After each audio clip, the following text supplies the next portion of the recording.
Michel Lacasse, bonjour. Bonjour. Comment ça va? Ça va très bien, toi? Oui, ça va bien. Hey, t'as reçu un courriel d'une auditrice, c'est Oui. fun, qui voulait avoir ton pouls, qui voulait avoir ton impression, ce que tu pensais sur les fameuses clôtures électriques. Il y en a beaucoup qui utilisent ça.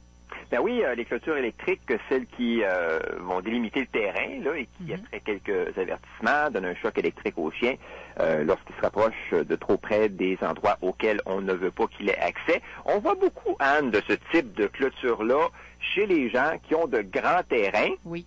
Ou qui demeurent à la campagne. Et tout de suite, on va mettre une chose au clair, là, il n'y a que la vraie clôture en bon état qui peut nous garantir que jamais notre chien ne va s'échapper de la cour. Oui. Et puis là, je parle évidemment de la clôture de grillage, là, ou de celle qui est fabriquée de bois. Je pense qu'avec ça, on peut vraiment avoir la tête tranquille parce qu'il y a peu de chiens qui sont assez habiles pour ouvrir les portes. C'est ça. En tout cas, moi, j'en ai jamais rencontré. Je sais pas si tu en as déjà rencontré, là. Non, moi non plus.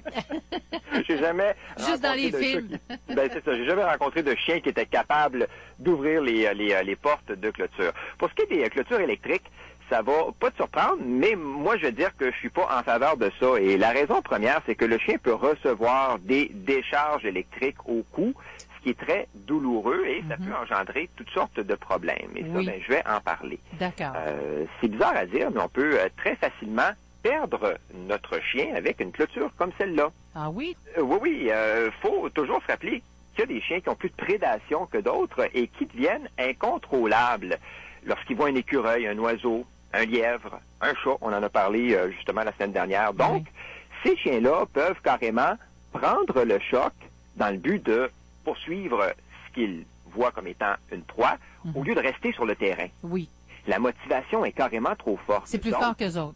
Ben absolument. Donc, quelques secondes plus tard, on se retrouve avec un animal qui est de l'autre côté de la clôture, mais qui est plus en mode prédation et qui veut pas revenir sur le terrain pour éviter de recevoir une décharge. Ça, c'est un autre problème. Il revient plus. Ben c'est ça. Alors, il y a de bonnes chances que lui décide d'aller se promener ailleurs et c'est là qu'on vient de perdre notre chien. C'est quelque chose de très possible. Oui. Autre chose aussi importante à mentionner, c'est que la clôture électrique peut effectivement empêcher notre animal de sortir de la cour, mais il faut se dire qu'elle ne peut pas empêcher quiconque d'y entrer. Ah oui. Donc, si on a un chien qui n'aime pas les enfants, exemple, et qu'il y en a un qui rentre dans la cour pour X raisons, ben, il pourrait y avoir de très tristes conséquences. Et il y a aussi le chien agressif égaré, là, ou certains animaux sauvages qui pourraient venir l'attaquer. OK.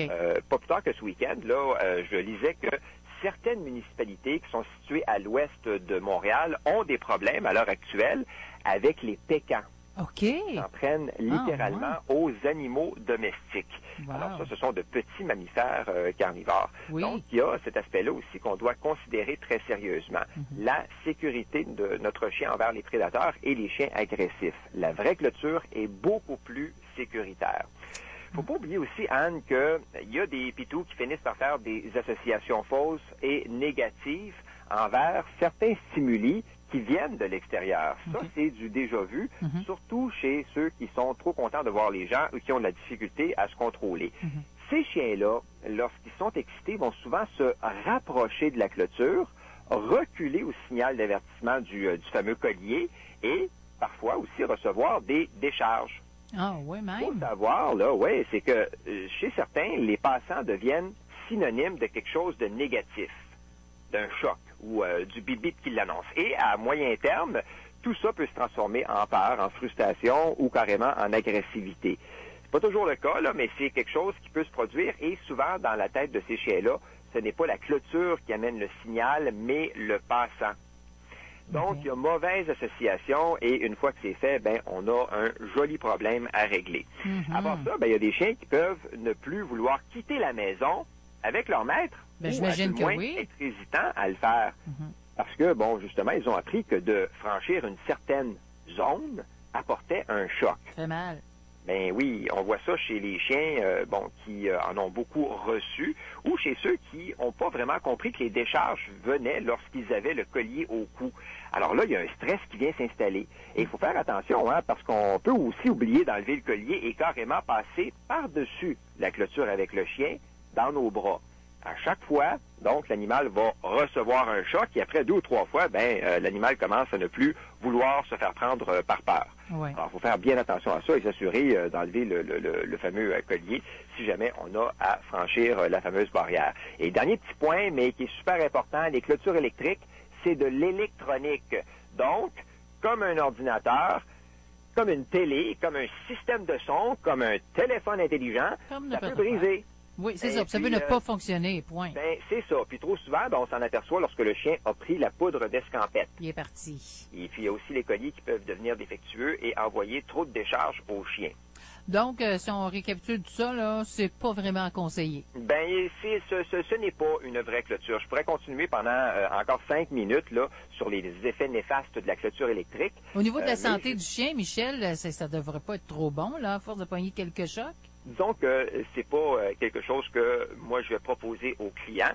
D'ailleurs, dans une prochaine chronique, ce que je vais faire, c'est que j'aurai des solutions beaucoup moins drastiques. Je sais que des gens qui écoutent présentement et qui se disent que ça fonctionne. Et c'est vrai que ce produit-là peut fonctionner. C'est quelque chose qui ne se vendrait pas sinon.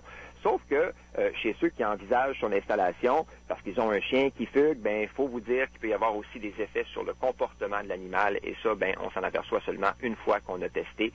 C'est comme ça, mais que voulez-vous? Alors, dans une prochaine chronique, je vais élaborer sur ce qu'on peut faire pour garder notre chien dans la cour arrière.